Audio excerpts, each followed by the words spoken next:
Pemirsa, Barreskrim Polri mengungkap kasus penipuan oleh sindikat internasional terkait pembelian ventilator dan monitor COVID-19 antara perusahaan Italia dan Cina senilai 58 miliar rupiah.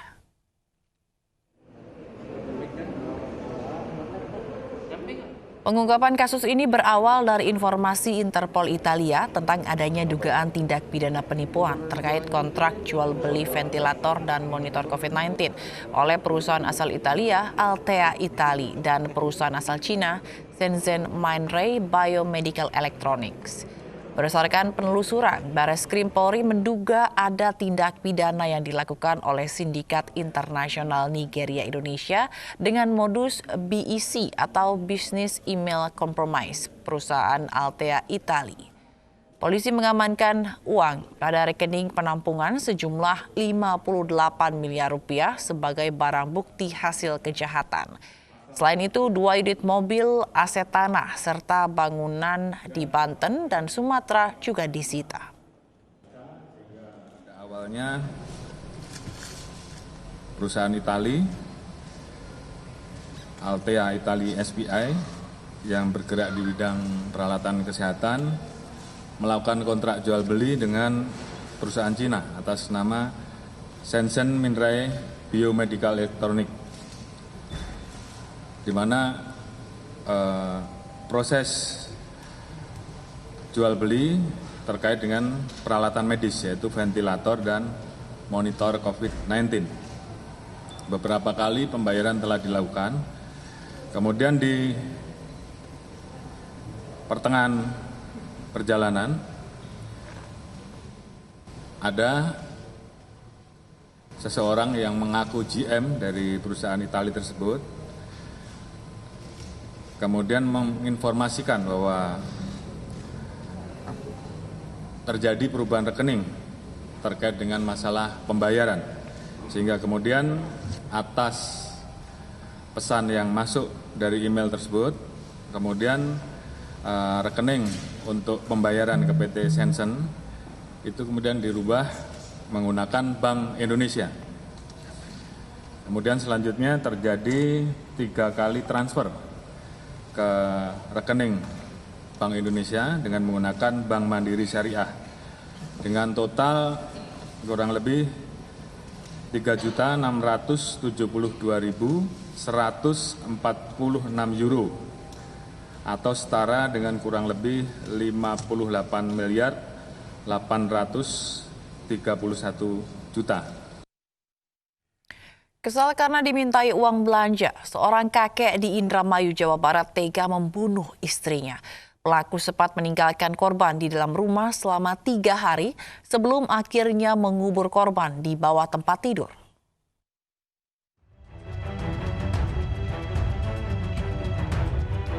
Mustafa, kakek 70 tahun ini, tega menghabisi nyawa istrinya sendiri di Indramayu, Jawa Barat. Jasad istrinya pun ia kubur di bawah tempat tidur kamarnya. Pelaku masih diperiksa penyidik Satreskrim Polres Indramayu. Polisi juga meminta keterangan dari 5 orang saksi lainnya. Menurut saksi, pasangan kakek nenek yang menikah sejak tahun 82 ini belakangan kerap cekcok. Dari pemeriksaan, motif pembunuhan karena sang istri meminta uang belanja sebesar Rp150.000. Karena tidak punya uang, kakek ini pun naik pitam dan membunuh istrinya.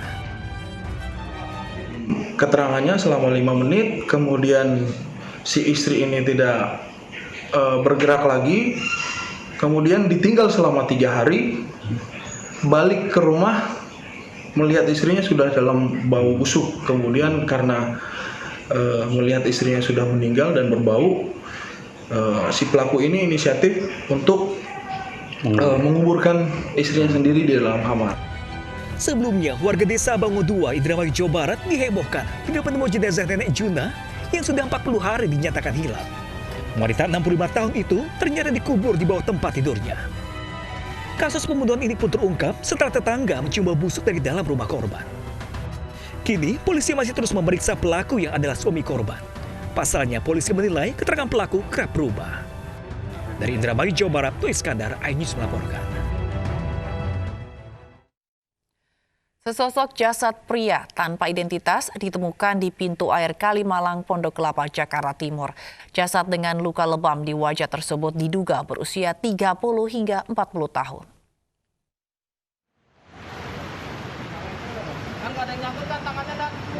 Tim rescue pemadam kebakaran Jakarta Timur mengevakuasi jasad pria yang tersangkut di pintu air Kalimalang, Pondok Kelapa, Jakarta Timur, Senin siang.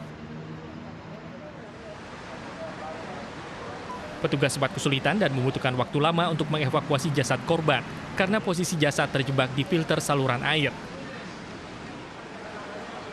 Jasad pria tanpa identitas yang diduga berusia 30 tahun ini ditemukan dengan mengenakan pakaian lengkap berwarna oranye dan ditemukan luka di wajah diduga akibat benturan.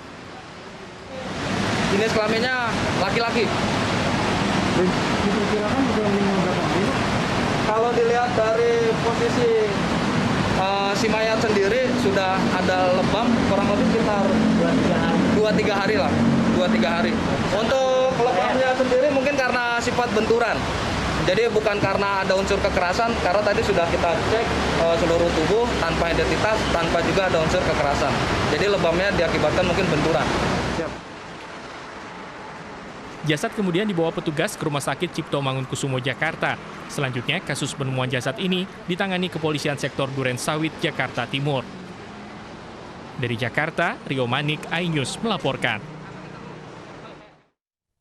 Misteri penyebab kematian seorang bocah warga negara asing di sebuah apartemen di Jakarta terungkap.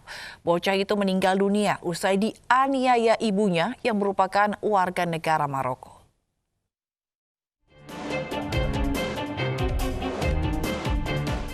Misteri penyebab kematian seorang bocah WNA di sebuah apartemen di Jakarta Pusat terungkap. Polisi menangkap seorang warga negara Maroko yang tak lain adalah ibu si bocah. Korban diduga tewas akibat dianiaya tersangka. Belum diketahui motif tersangka menganiaya anaknya sendiri. Nah, setelah itu kita melakukan pengecekan karena kita melihat kecurigaan ada memar-memar di bagian badan dan tubuhnya, termasuk ada darah di hidung dan di kepala. Nah, ini kita melihat ada kecurigaan bahwa ini ada penganiayaan. Nah, dari situ kita masuk ke kamar atau ke TKP-nya, kita memeriksa alasan awalnya adalah ibu. Sebelumnya pada 2 September lalu, seorang bocah WNA berusia 5 tahun ditemukan tewas di sebuah apartemen di Jakarta Pusat. Di jasad korban ditemukan sebuah luka lebam sehingga dicurigai korban tewas akibat dianiaya. Dari Jakarta, Bayu Pradana, Indra Okta, iNews melaporkan. Pernyataan kontroversial Puan Maharani membuat PDI Perjuangan absen di Pilkada Sumatera Barat. Selengkapnya sesaat lagi, kami akan segera kembali.